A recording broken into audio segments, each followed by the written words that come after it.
땅은 방금 읽으신 대로 각 지파가 차지할 땅과 그 다음에 거룩한 땅, 그 다음에 이제 마지막으로 예루살렘 성읍의 그 문들에 대한 그런 내용으로 되어 있습니다.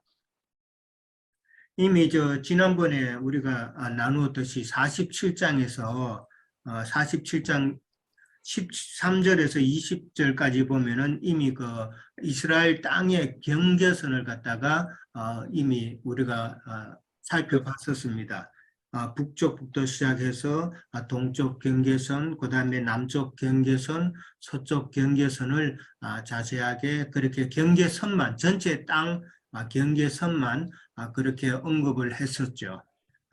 그리고 이제 오늘 또 나오는 그 거룩한 땅에 대해서는 45장에서 이미 45장 1절에서 8절까지 보면은 거룩한 땅에 대해서 이미 언급이 됐었습니다. 그때 나누어서 서로 이제 나누었는데 오늘은 이제 좀 더 구체적으로 그렇게 언급이 되고 있습니다.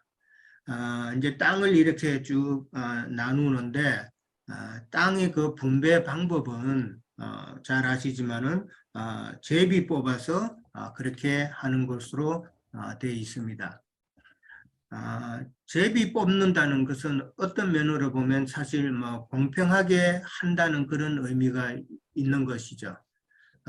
뭐 어느 지파는 뭐 숫자가 많으니까 큰 부분을 차지하고 어느 지파는 숫자가 적으니까 적은 땅을 차지한다는 이게 아니라 제비 뽑아서 뽑는 거다라는 것이죠. 그러면은 뭐 사람 입장에서는 뭐 할 말이 없는 것이겠죠.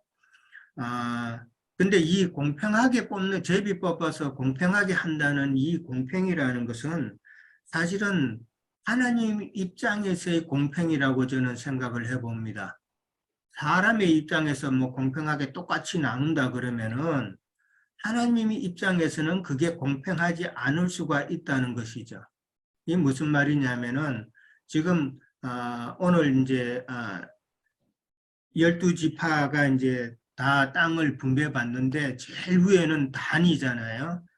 단이 제일 위에 북쪽 제일 위에 있고 그 다음에 거룩한 땅을 중심으로 해가지고 제일 가까운 데가 유다가 있고 그 다음에 베냐민 지파가 이제 제일 가깝게 있고 이러는데 전체적으로 이제 분포를 쭉 보면은 하나님의 그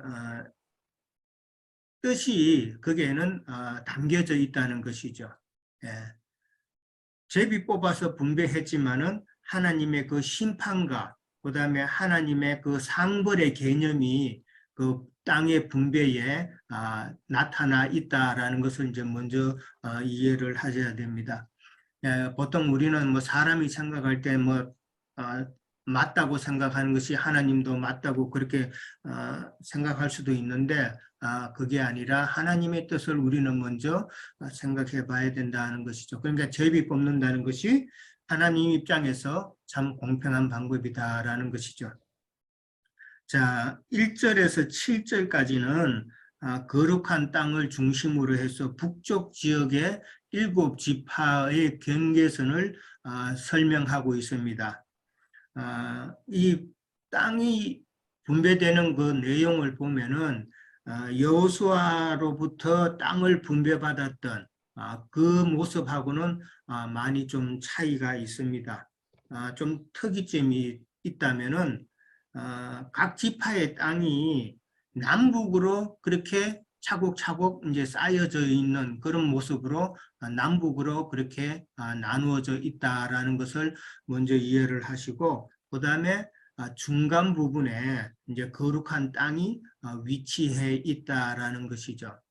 여호수아가 땅을 분배할 때 여호수아로부터 땅을 분배받을 때는 뭐 순서대로 그렇게 돼 있는 것이 아니라 어느 지파는 뭐 북쪽에 있고 어느 지파는 조금 서쪽에 있고 어느 지파는 또 약간 동쪽에 있고 이런 식으로 분포가 돼 있는데 오늘 이렇게 7절까지 그 먼저 북쪽의 7지파가 분배받는 것을 보면은 순서적으로 제일 위에부터 순서적으로 차곡차곡 밑으로 내려가는 그런 모습이다라는 것을 이해를 하시기 바랍니다.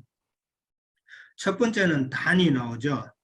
단 지파가 제일 북쪽에 있습니다. 제일 북쪽에 단이 나오는데 그 다음에 단이 나오고 두 번째는 아셀이 나오고 그 다음에 세 번째는 납달리 지파가 나오고 그 다음에 네 번째는 므낫세 지파가 나오고 다섯 번째는 에브라임의 지파가 나오고 여섯 번째는 르우벤 지파 그 다음에 일곱 번째가 유다 지파입니다. 그러니까 유다 지파 다음으로 그 밑에가 이제 거룩한 땅이죠. 그러니까 거룩한 땅에 제일 가깝게 있는 지파가 지금 유다 지파라는 것이죠. 단 지파는 제일 북쪽에 있는데 여호수아 19장 40절에서 보면은 사실 단은 그 여호수아로부터 땅을 분배받을 때는 서해 지중해 연안에 그 참 비옥한 땅을 좋은 땅을 받았었죠.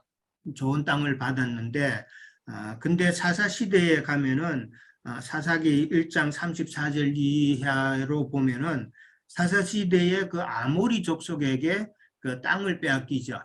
땅을 빼앗기고 그러고 난 다음에 산지로 도망가 가지고 거기서 기거한다는 그 내용이 사사기 1장 34절부터 나옵니다. 그렇기 때문에 이게 땅을 빼앗겠다는 것이 참 이게 보통 일이 아니죠. 이 땅을 지키고 한다는 것이 이 마음 땅을 지키는 것과 연결돼서 우리는 생각해 봐야 되는데 그냥 물질적인 땅이 아니라 참 이 땅의 근본이신 예수님을 우리는 절대로 이게 잊어버리면 안 되는데 빼앗기면 안 되는데 땅을 빼앗겠다는 것이 바로 그런 의미라는 것이죠. 그 다음에 이제 또 사사기 18장에 가면은 그 단 지파의 그 잘못들이 많이 나오죠. 그 다음에 또 우상을 섬기고 하는 이런 것이 나옵니다. 그러니까 12지파 중에 제일 뒤처진 그러한 모습이 아닌가 생각을 해봅니다. 그래서 제일 북쪽에 있다는 것은 그만큼 거룩한 땅과 제일 멀다는 이야기니까요. 그렇게 이해를 하시면 될 것 같습니다. 그 다음에 이제 두 번째, 세 번째 쭉 나오는데 이게 표현 중에 하나가 경계선 다음으로라는 그렇게 표현이 계속 나옵니다. 땅을 구분할 때에 설명하기를 제일 위에 단 지파가 있고 단 지파 경계선 다음으로라는 것은 그 경계선은 남쪽이죠. 남쪽 경계선입니다. 남쪽 경계선 다음으로 이제 그다음 지파 아셀 지파가 있다라고 그렇게 이제 이해를 하면 됩니다. 그다음에 이제 세 번째는 이제 납달리인데 아셀하고 납달리는 여호수아로부터 분배받았던 그 땅과 거의 비슷한 크게 차이가 없는 그 지역입니다. 그 다음에 이제 네 번째는 이제 므낫세가 나오는데 므낫세는 우리가 알다시피 요단강 동쪽과 서쪽을 두 군데 그렇게 나눠서 가졌었죠. 근데 여기서는 이제 서편으로 통합해서 그렇게 땅을 차지했다라는 것이죠. 그 다음에 이제 다섯 번째 에브라임의 몫이 나오고 이제 므낫세와 에브라임이 연이어서 이제 같이 있는 것이죠. 그 다음에 이제 여섯 번째가 르우벤이 나옵니다. 그 다음에 일곱 번째가 유다가 나오는데 르우벤은 그래도 좀 거룩한 땅에서 조금 가깝죠. 가까운데 아마 이게 육적 장자라서 그런지 그렇게 이해를 해봅니다. 그러면 이제 유다는 영적인 장자고 그 다음에 왕권을 이어가는 그런 지파이기 때문에 제일 가깝게 있다라고 생각을 해봅니다.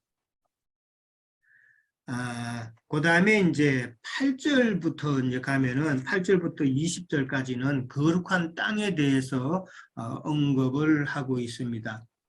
거룩한 땅은 전체적으로 길이가 이제 25,000대 너비라고 표현이 되어 있습니다. 너비라는 것이 이제 양쪽 동쪽에서부터 서쪽 끝까지 전체 길이가 25,000척이라고 그렇게 나와 있습니다. 25,000척이고 그 다음에 이제 세로로, 그러니까 땅의 길이와 너비가 나오는데, 길이는 이제 세로로 그렇게 이해를 하시면 됩니다. 너비는 가로로, 그 다음에 길이는 세로로 똑같이 25,000척입니다. 25,000척이면은 뭐 요즘 키로로 따지면 한 12.5km 정도가 된다고 그럽니다. 그러니까 그렇게 이해를 하시면 되는데, 25,000척이 12.5km면은 꽤나 그도 넓은 지역이죠. 그렇게 나오는데,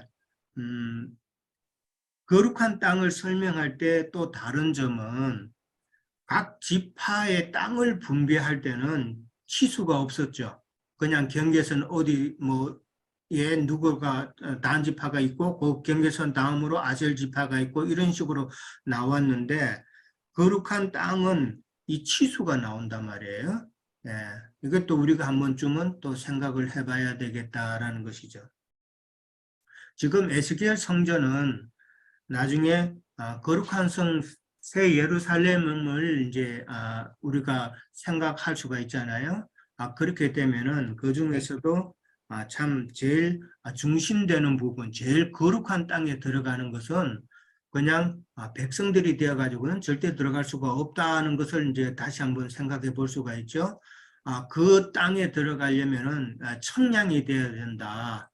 그런 이야기죠. 치수대로 딱 그 규격에 맞아야 된다는 그런 생각이고요.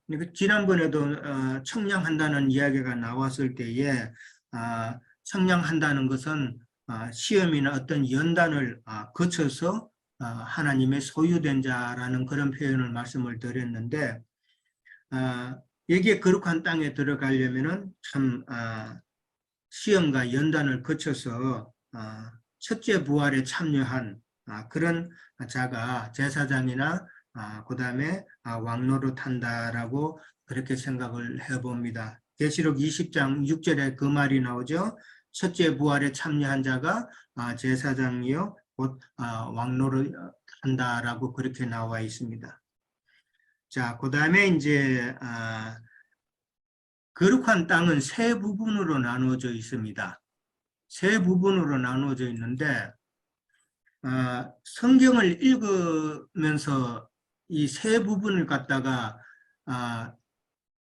제일 위에 부분과 그 다음에 중간 부분과 제일 밑에 부분이 이렇게 나와 있는데, 제가 자료를 다 찾아보고 이러니까 어떤 자료는 그 세 부분 중에 중간 부분이 제사장의 그 땅으로 그렇게 설명을 해 놓은 데가 있고요.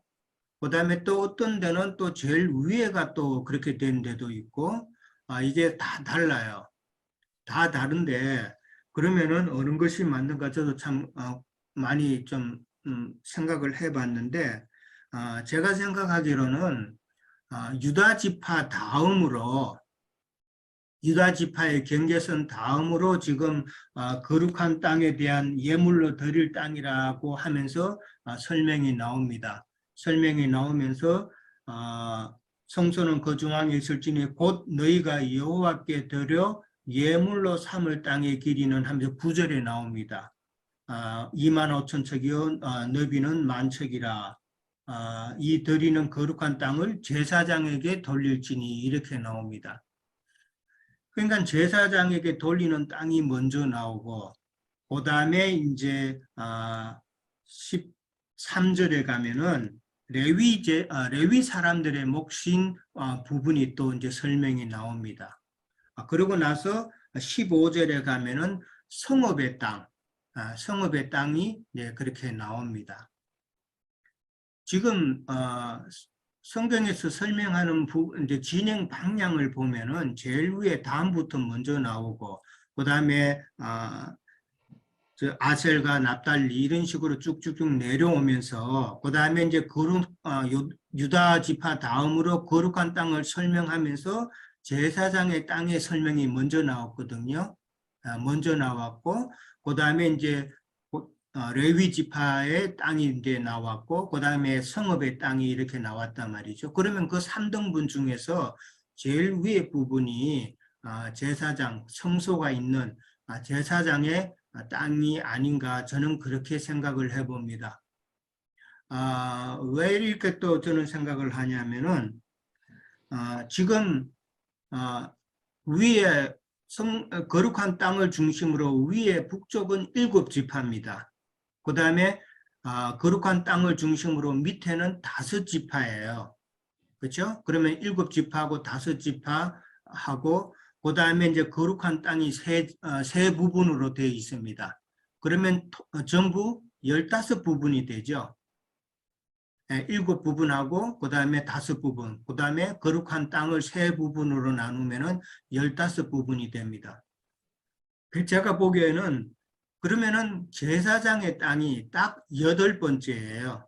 위에서 카운트해도 밑으로 내려가면서 8번째고, 그 다음에 밑에서부터 올라가면서 숫자를 세어봐도 성소가 있는 제사장의 땅은 딱 중간에 8번째라는 것이죠. 그래서 이 제사장의 그 땅은 제일 위에가 맞구나라고 저 나름대로 그렇게 확신을 해봤습니다. 그 다음에 이제 성경, 아까도 말씀드렸다시피 성경의 지금 진행 방향이 북쪽부터 지금 제일 밑에 남쪽까지 내려가는 그런 모습으로 설명을 하고 있기 때문에 제사장의 땅이 먼저 나왔기 때문에 그렇게 이해를 해 봅니다. 그 거룩한 땅을 좀 더 자세히 보면은 제일 위에는 그 성소가 있고 성소가 있는 제사장의 땅이 있고 그 성소는 500척입니다. 본 제사장의 땅 중앙에 그렇게 있고 그 다음에 이제 우리가 잘 아는 대로 이 땅은 사독의 그 후손 중에서 구별된 제사장들의 몫이다라는 것이죠. 지난번에도 언급이 됐지만은 그 사독 자손들이 참 그 이스라엘 백성들이 잘못된 길로 가고 그 다음에 레위 지파 사람들이 잘못된 길을 갈 때에 사독의 후손들은 참 믿음의 정절을 지켰다라는 것을 하나님께서는 좋게 보셨다는 것이죠. 그래서 제사장으로 삼고 그 다음에 그 거룩한 땅을 사독 자손들에게 주었다라고 그렇게 이해를 해봅니다. 그 다음에 이제 두 번째가 이제 레위 지파에게 땅을 주는 것이죠. 그 레위 지파에게 땅을 줬는데 그 레위 지파는 그 땅을 갖다가 팔지도 못하고 바꾸지도 못하고 첫 열매는 남에게도 주지도 못하고 그렇게 여호와 하나님의 것이다라고 그렇게 설명을 하고 있습니다. 그 다음에 이제 제일 밑에 그 부분이 성읍이 있는 그 부분입니다. 성읍은 그 옆으로 길이가 정사각형으로 되어 있는데 그 길이가 4,500척이라고 그렇게 나와 있습니다. 4,500척이고 그 다음에 좌쪽 그 다음에 우쪽에는 저는 땅이 있습니다. 그거는 만척이다라고 그렇게 나와 있습니다. 그러니까 만척 그 다음에 오른쪽에 만척 그 다음에 중간 성읍이 4,500이면 500이 비죠. 그 500이 비는데 그 성읍을 중심으로 사면에 그 공간 전원의 땅이 또 있다라는 것이죠. 그게 250척이라고 그렇게 나와 있습니다. 그러면은 양쪽 하면은 500척이 되는 것이죠. 그래서 25,000척이 전체적으로 맞게 되는 것입니다. 거룩한 땅에 들어가는 자들은 사독자손의 그 제사장들이고 그 다음에 성전 봉사를 하는 그 레위인들이고 그 다음에 성읍에서 일하는 자들이 거룩한 땅에 들어가는 것으로 그렇게 이해를 하면 될 것 같고 그 다음에 이제 거룩한 땅 좌우 위에 21절에 보면은 이제 군주의 땅이 다시 한번 더 나옵니다. 그 군주의 땅은 유다 지경과 베냐민 지경 사이에 그러니까 거룩한 땅 좌우에 그렇게 군주의 땅이 있다라는 것이죠. 그러니까 거룩한 땅에 들어간 자가 제사장이 들어갔고 그 다음에 성전 봉사하는 레위인이 들어갔고 그 다음에 성읍에서 일하는 자들이 들어갔고 그 다음에 거룩한 땅 바로 옆에는 또 군주, 왕의 땅이 있다라는 것이죠. 그러니까 이들이 다시 한번 생각해 보면 영적으로 그만큼 그런 지위에 있던 자들이다라는 것이죠. 그러니까 땅만 그냥 분배받은 그런 백성들과는 차원이 조금 다르다라고 그렇게 생각해 보면 될 것 같습니다. 자, 그러면은 거룩한 땅에 대해서는 그렇게 이해를 하시면 되고, 그 다음에 이제 22절부터 29절까지는 남쪽 지역의 5지파에 대해서 이제 나옵니다. 첫 번째가 베냐민이 나오죠. 그 다음에 시므온 지파, 이사갈 지파, 스불론 지파, 그 다음에 갓 지파, 이렇게 5지파가 있습니다. 아까도 말씀드렸지만 거룩한 땅을 중심으로 제일 가깝게 있는 그 유다와 그 다음에 베냐민 지파, 유다와 베냐민 지파는 우리가 알고 계시지만은 남이스라엘이잖아요. 남유다. 그러니까 유다 지파하고 베냐민 지파 2지파밖에는 없었죠. 북이스라엘은 10지파였잖아요. 그러니까 누가 이스라엘의 그 정통성을 이어갔습니까? 남유다죠. 그런 면에서 유다와 베냐민이 참 거룩한 땅에 제일 가깝게 있는 것이 아닌가 그렇게 생각을 해봅니다. 예. 그 다음에 이제 우리가 이제 이걸 보면은 땅의 분배 그 분포를 보면은 제일 먼 단이나 그 다음에 제일 밑에 있는 가세 지파에 속하는 그런 자들이 아니라 이왕이면은 참 거룩한 땅에 들어가는 그런 모습이 되었으면 좋겠다 하는 것이죠. 우리는 다들 그렇게 되시기를 소원합니다. 자, 그 다음에 30절에서 35절까지는 성읍의 그 출입구에 대한 내용입니다. 그 출입구가 너비가 4,500척이라고 그랬죠. 조금 전에 제가 4,500척이라고 그랬습니다. 근데 이제 문이 북쪽에도 세 문이 있고 동쪽에도 세 문이 있고 남쪽, 서쪽 각각 세 문이 있습니다. 그러니까 한 면에 4,500척이 되는 그 넓이에 이제 문이 3개가 그렇게 나 있다는 것이죠. 그러니까 전체 사방으로 따지면은 18,000척이 성경에도 18,000척이라고 나와 있는데 18,000척이 그렇게 되는 것이죠. 북쪽에는 이제 로벤이 있고 유다가 있고 레위가 그렇게 이름이 적혀 있다고 그랬습니다. 그 다음에 동쪽은 요셉과 베냐민과 단이 있고 그 다음에 남쪽에는 시몬, 이사갈, 서불론의 이름이 있고 그 다음에 서쪽에는 갓, 아셀, 납달리 그렇게 이름이 있습니다. 여기서 조금 특이점은 땅을 분배받을 때는 므낫세와 에브라임이 있었죠. 므낫세와 에브라임이 있었는데 이 출입구에 문의 이름이 적히는 부분에 있어서는 므낫세와 에브라임이 빠지고 그 대신 요셉이 들어간 것을 이제 볼 수가 있습니다.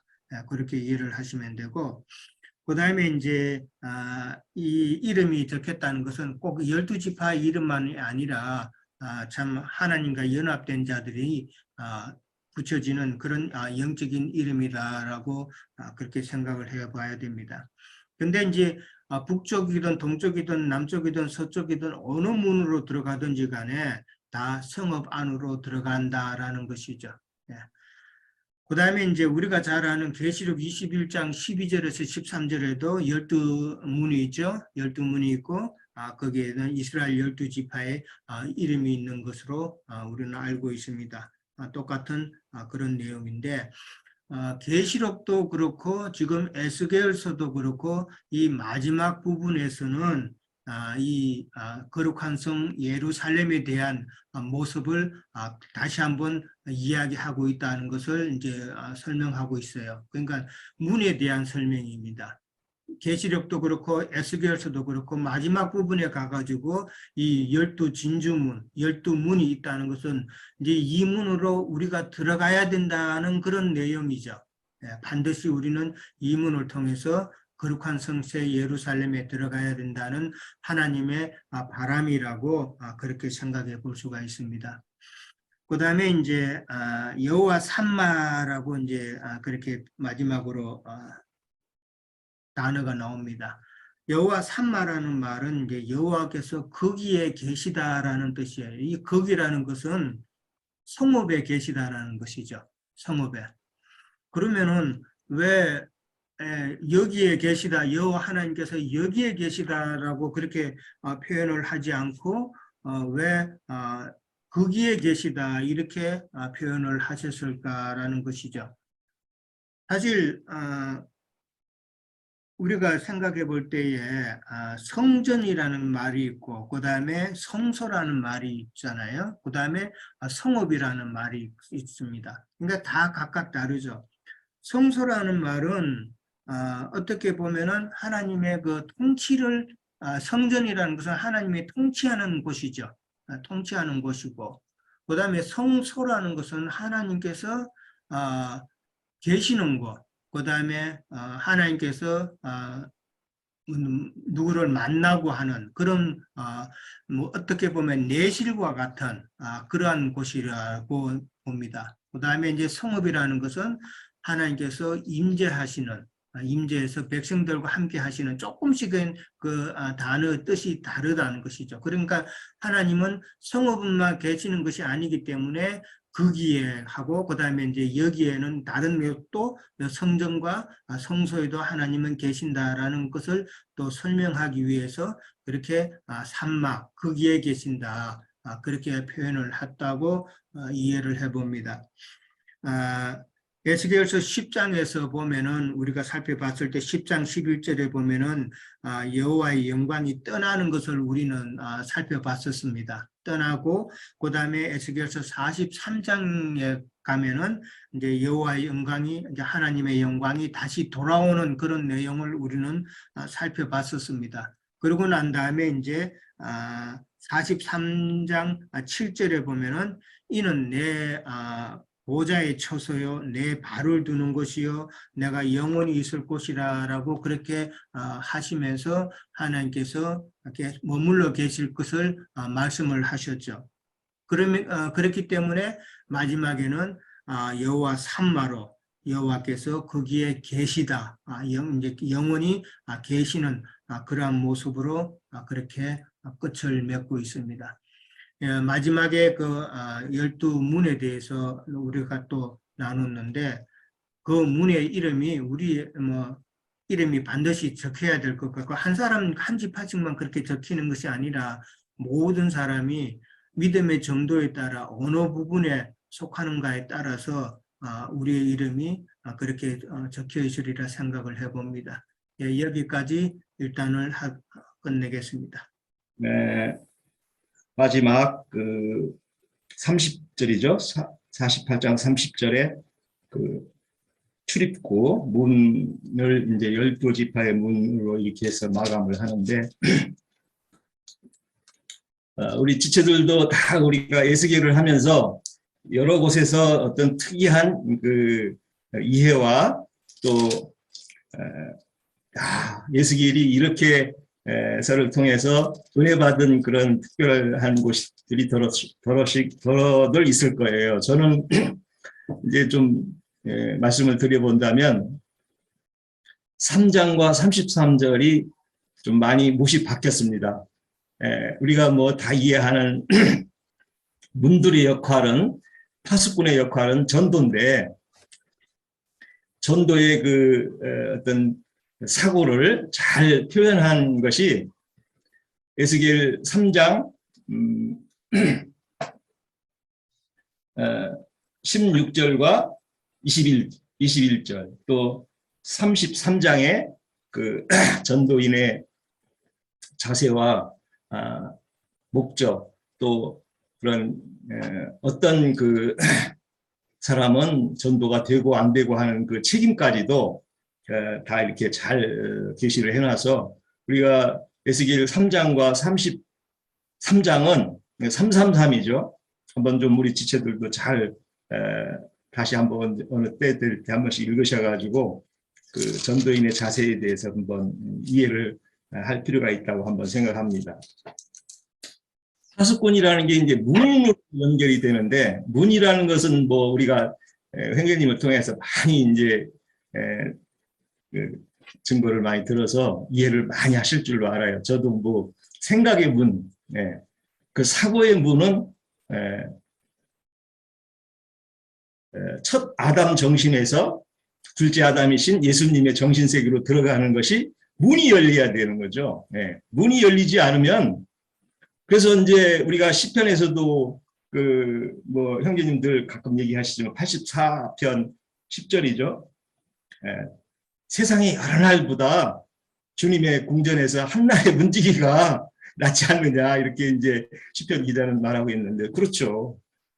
주님의 궁전에 문지기가 우리의 역할이지, 이 세상 뭐 아이고 세상 거 나에 그냥 뭐 이렇게 세상 사는 거, 저도 어제는 그 직업을 좀 못 찾는 우리 그 전에 있던 공동체에서 있던 분이 오셔가지고 직업을 좀 이렇게 하나를 찾기 원해서 데려가던, 이제 제가 하는 일을 이렇게 얘기를 해주면서 전도도 겸해서 얘기를 했는데, 전도 얘기하는 거는 길을 문을 닫아요. 그 대신 자기 먹고 사는 거, 그거는 아주 번쩍번쩍 뛰어가지고, 야, 참 사람이라는 게 이게 참 전도의 문을 연달고 생각의 문을 이렇게 전환한다는 게 이게 쉽지가 않다 하는 게 참 새삼스럽게 느꼈습니다. 그래서 우리가 그 주님이 저기 이제 타국으로 가실 때 얘기가 그 문지기 역할을 이제 문지기한테 부탁을 하고 가죠. 그래서 그 우리가 그 문지기의 역할을 우리가 참 잘 이해할 수도 있는데, 그 문지기 역할을 못하는 분들이 누구예요? 세상교회 목회자들이잖아요. 자기도 들어가지도 않고 들어가고자 하는 자도 못 들어가게 막는다는 거죠. 예, 이게 참 그들이 참 예수를 안전한다고 하면은 뭐 얘기할 필요가 없는데, 이게 비밀이죠. 그들은 참 뭐 예수님을 잘 전한다고 하지만 실제 영적으로는 다 문을 갈아먹는 자들이고, 들어가고자 하는 자들도 못 들어가게 하는 자들이라고 우리가 생각하는데, 우리 영재님, 우리가 문을 통해서 들어가야 된다고 했는데, 문을 통해서 들어가기도 해야 되고 다른 사람도 들어가게 문을 열어줘야 되고, 그런 역할이 우리에게 있다고 봅니다. 그래서 이제 땅으로 기업을 받는 걸로 이제 또 연결을 해서 그것이 이제 이해할 수 있다고 보죠. 저는 그래서 아까 우리 유영재님도 계시록을 얘기하셨는데, 저는 한번 계시록을 한번 살펴볼까 합니다. 계시록 21장 27절입니다. 뭐 마지막 절이네, 계시록 거의. 네, 27절.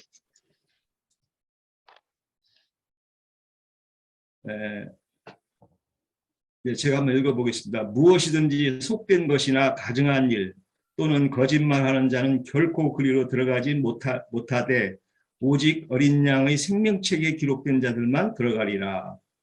위에서부터 이제 뭐 그 새 예루살렘 성에 대한 쫙 말씀을 하시고서 뭐 진주문, 벼공문, 홍만호문 뭐 이렇게 그 사도들의 그 기초 12기초석을 바탕으로 한 이 문들을 이렇게 딱 증거를 하시는데, 보면은 여기에서 우리가 그 못 들어가는 자들이 이렇게 27절에 정확하게 이렇게 돼 있는 건데, 거짓말하는 자들과 가증한 자들, 또 생명책에 기록되지 못한 자들은 못 들어간다는데, 뭐 세상교회 사람들은 예수 믿는 예배당을 차려갖고 하는데 자기네가 그 예수를 그렇게 많이 전했는데 못 들어가겠느냐 이제 주로 얘기를 하더라고요. 어떤 분들은. 근데 이제 거짓말이라는 걸로 저는 이제 한번 얘기를 해보면, 성경의 진리를 오해해가지고 이해해가지고 전도를 하면은 다른 복음, 다른 예수, 다른 영이 돼가지고 이게 거짓말을 하는 자들은 들어갈 수 없다는 것이 이게 이제 문제인데, 참 그런 사람들이 세상에서 의롭게 살고 세상에서 착하게 살고 거짓말하지 말고 사는 걸로 이거를 이해를 하고 있으니, 이게 참 이런 증거를 듣는 우리 그 세상교회 목회자들은 성경을 진리를 잘못 이해해가지고 유괴 말씀으로 이해해서 가르치고 성경에도 없는 그 목사 하는 분들이 이제 저도 친구들이 좀 들어 있는데 그분들이 주로 하는 얘기는 이제 로마교죠. 천주교인데 천주교의 교황은 아주 극히 이단으로 치고 또 성경에서 교황이라는 걸 쓰면 안 된다는 거예요. 그렇게 이제 지적을 해요. 그러면 성경이 없는 목사는 그건 괜찮습니까? 하면은 괜찮대요. 개혁을 해서 그걸 쓰는 거라 그거는 전도를 잘하는 목적으로 사용하는 거라 괜찮다는 거예요. 아니 로마 교황은 전도를 더 많이 하는데 당신들보다 참 로마 교인이 더 많아요. 훨씬요. 전도수로 따지면은 아니 교황은 교황이라는 걸 쓰면 안 되고 당신들은 목사라는 그런 성경에도 없는 걸 그걸 쓰면 괜찮다고 생각하는 거는 그건 도대체 어느 나라 법이냐고 내가 그 하늘나라 법이 아니다. 그거는 세상나라 법이지.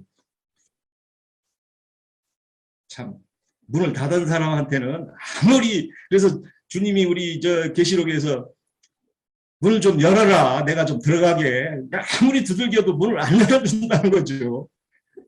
참 우리 지체들은 문지기 역할을 우리가 잘해서 주님 앞에 참 늘 얘기지만 기업을 많이 받고 또 주님 앞에 진짜 섰을 때 잘했다 칭찬 듣는 소수의 무리가 자기 역할을 잘한 소자들이 돼서 끝날까지 우리가 롱런하기를 당부합니다. 마치겠습니다. 그 했던 것 같은데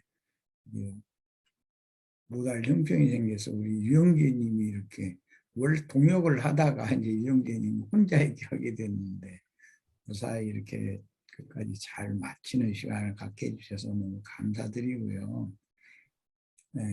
앞으로 이제 다른 책을 다뤄도 형제님이 훨씬 더 밝아진 눈으로 더 풍성한 진리들을 이제 다 열어놓을 걸라고 나는 확실히 믿고 있습니다.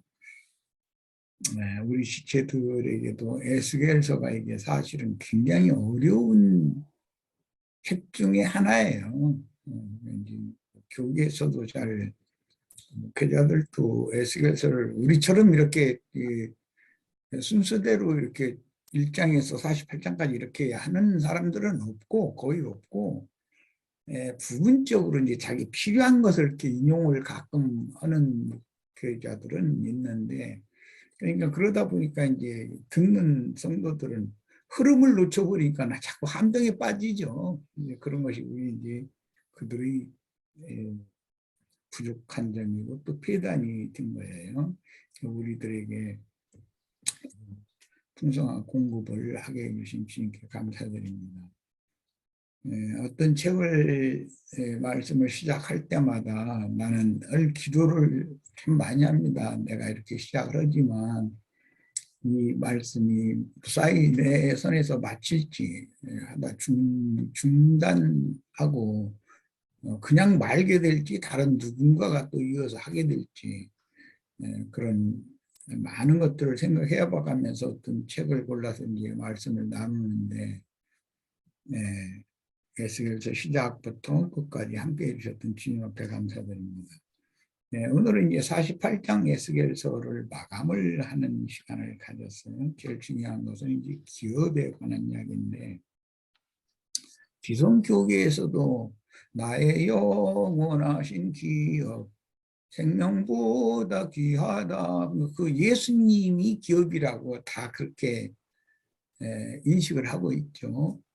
이것은 모형상으로는 아브라함에게 주시리라고 너와 네 후손에게 주시리라고 주님께서 약속으로 주셨던 젖과 꿀이 흐르는 가나안 땅을 누가 어느 부분을 차지할 거냐 그걸 기업 분배라고 그러는데 성경의 그 기업이라는 용어는 속세의 기업이라고 하는 용어가 그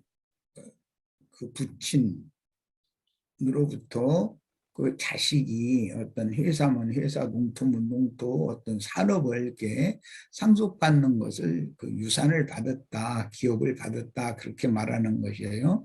그런 것은 이제 하나의 표상이고, 하나님께서 12지파에게 가나안 땅 전체를 12쪼가리로 쪼개서 이렇게 나눠주셨죠.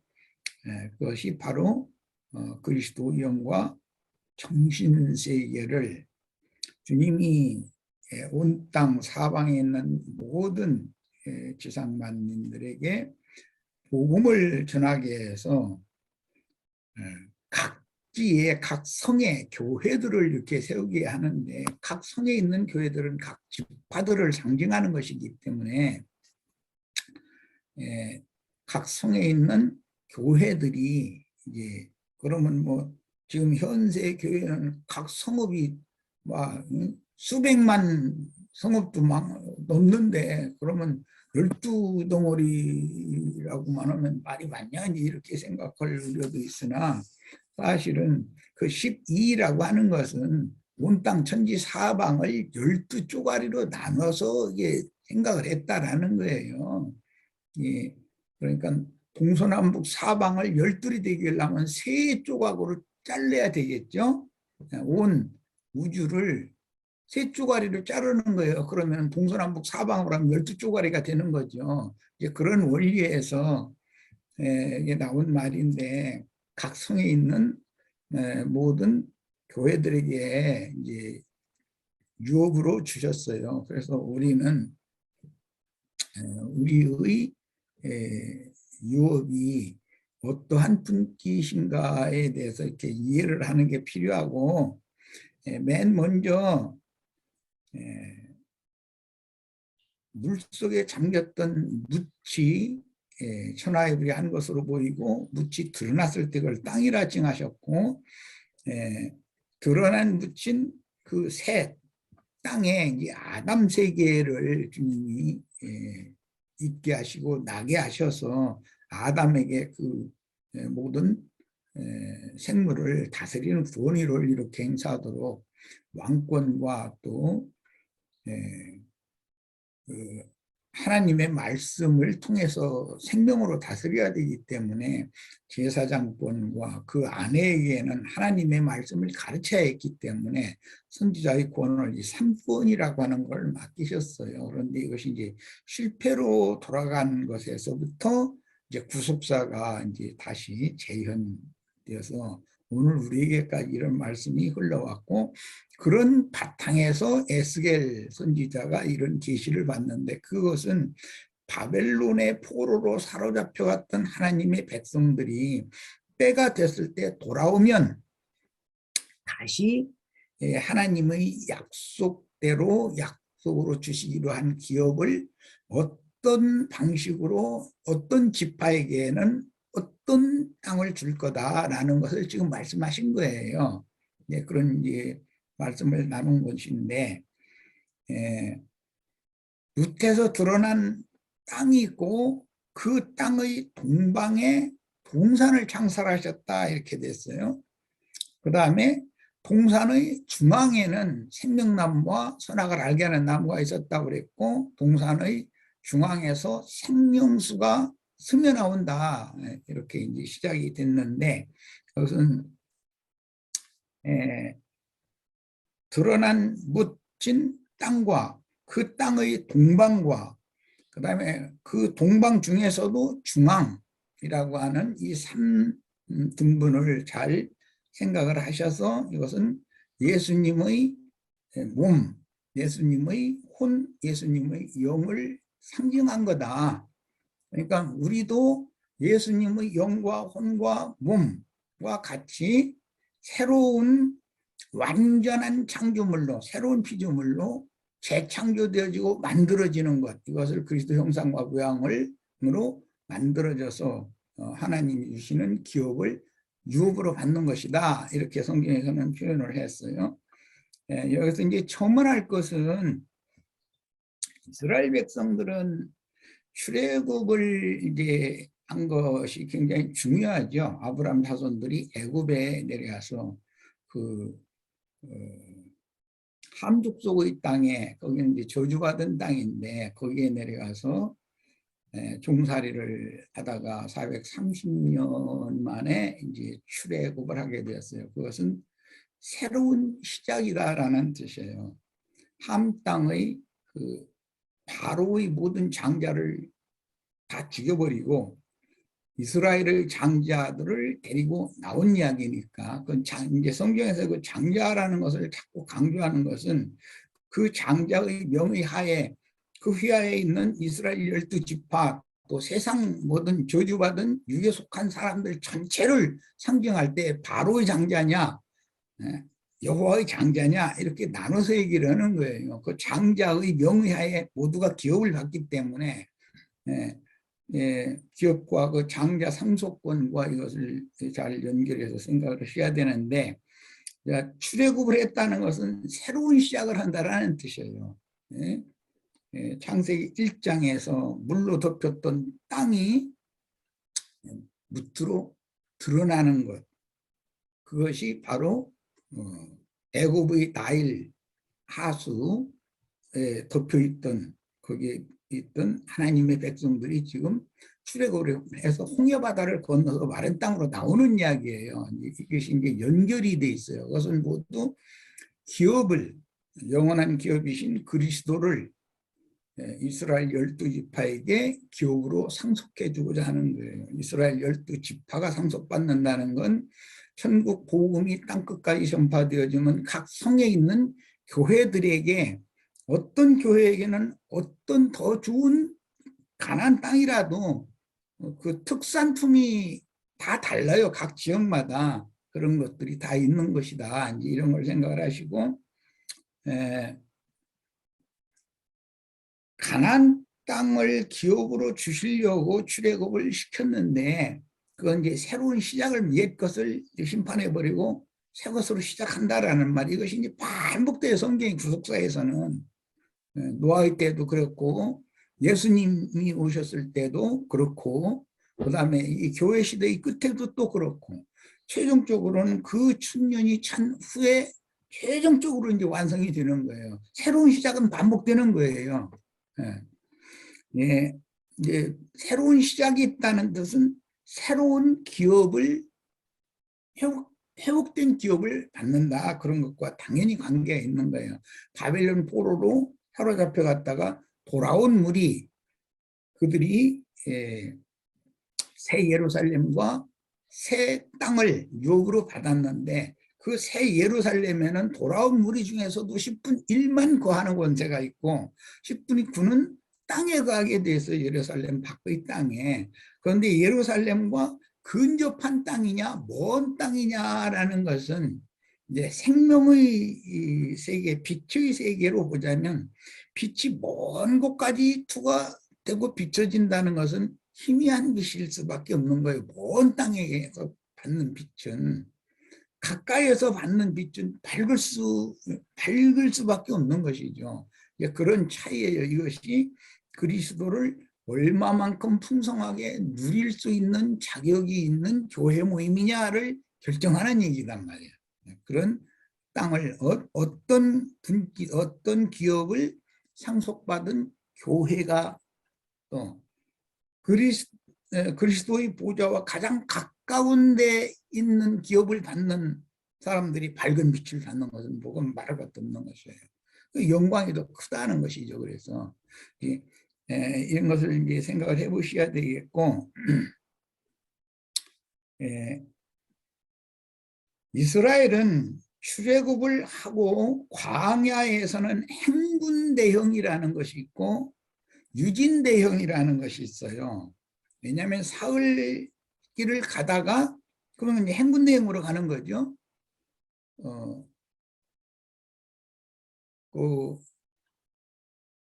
어느 기간이 될 때까지, 하나님이 생각하시는 어느 기간이 될 때까지 이제 42곳을 이렇게 지나게 됐는데 42곳이 모두 유진해 있던 장소가 있단 말이에요. 거기에는 당연히 여호와의 상징인 괴가 거기 안치되어 있고, 괴가 안치되어 있는 것은 성막이라고 그랬어요. 성막을 에워싸고 있는 것은 레위인들이고 그 중심에 제사장들이 있어요. 그 다음에는 동서남북 사방으로 12지파가 이렇게 진을 쳐요. 이것이 유진대형이었었어요. 그런데 그 유진대형이 지금 에스겔 48장에서는 돌아온 무리가 약속의 땅을 기업으로 받은 안착한 상태단 말이에요. 예. 광야에서는 행군대형, 유진대형이 있었지만 이것은 실제로는 광야길에서는 유진대형이고 가나안 땅의 정착 이후에는 광야길을 걷는 것은 행군대형이고 가나안 땅의 정착 이후에는 유진대형이 성취되는 것이죠.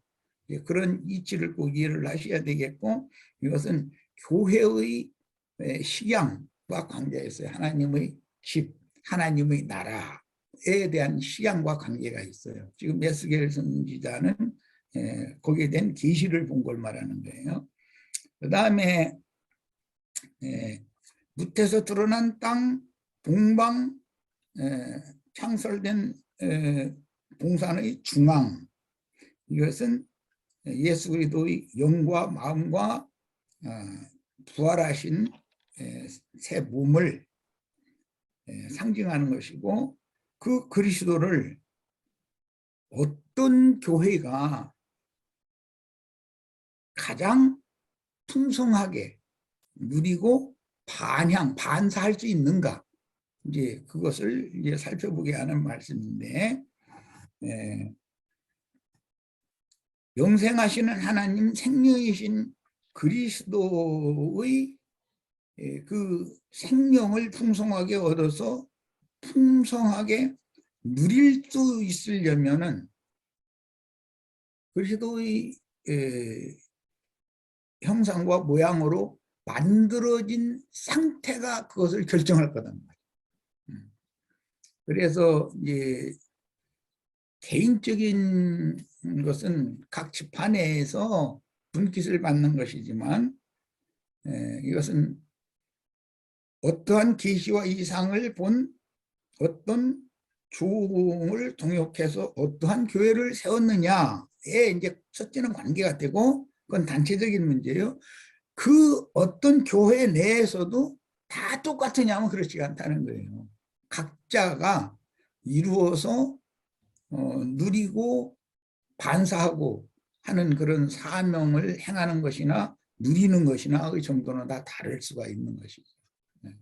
미국이 좋은 나라지만 세계에서 제일 좋은 나라라고 말은 그래도 미국 국민이라 해도 미국이라고 거지가 없느냐면 다 미국에도 뭐 거지가 있어요. 이러기 싫은 사람 거지 되는 거지 뭐. 그런 것과 같은 것이다. 그 다음에 이 세 부분의 기업들은 모두 또 다 3구로 나눈다.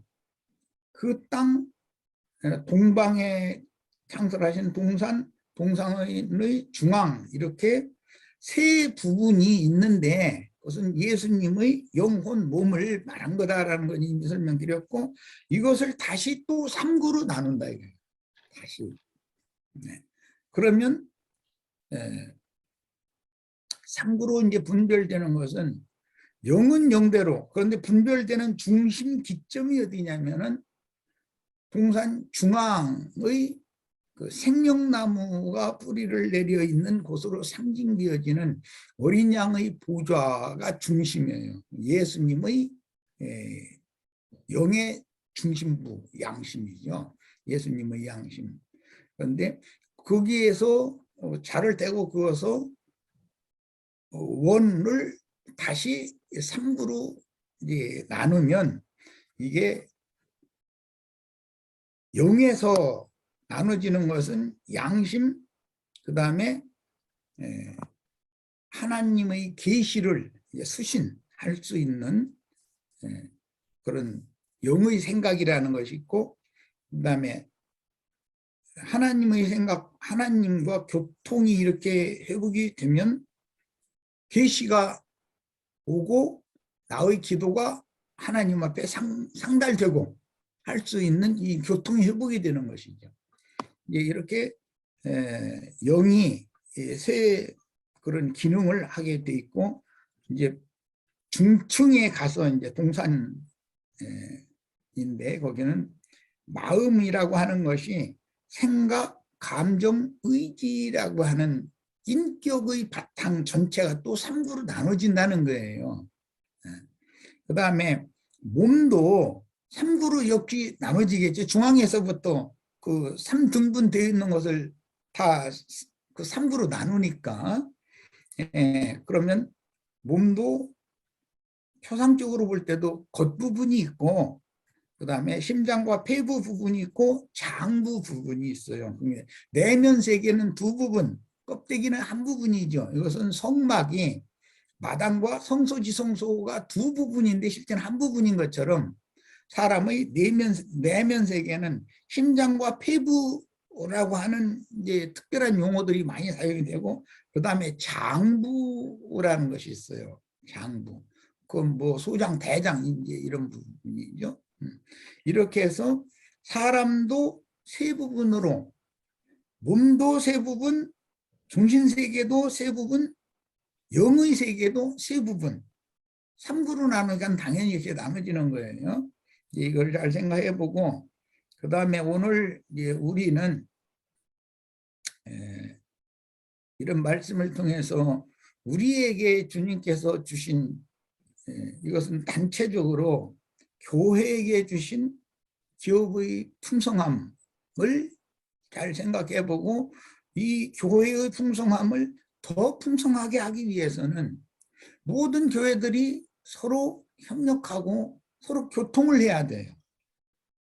세상에서 어떤 학문 같은 걸 해도, 예를 들어서 서울대학교가 대한민국에서는 최고의 수재들만 뽑는 대학교지만, 서울대학교에서 공부를 해서 박사학위를 받은 사람이라도 외국에 나가서 외국의 문물과 학술을 섭취해가지고 그것을 완전히 소화한 사람이 훨씬 더 유능한 사람이란 말이에요.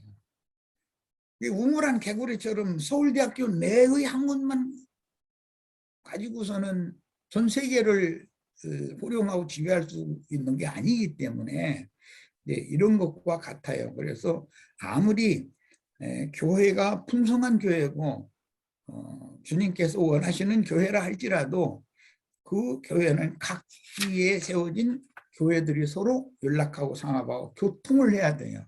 성경에 보면 어떤 지역 교회는 타 지역 교회에 서로 문안도 하고 사람도 오고 가고 하고, 그런 이야기가 이제 성경에 자주 나와요. 이런 것을 우리는 반드시 회복을 해야 되겠다. 이런 것을 마무리 말씀으로 말씀을 드리고, 지금까지 수고해 주신 우리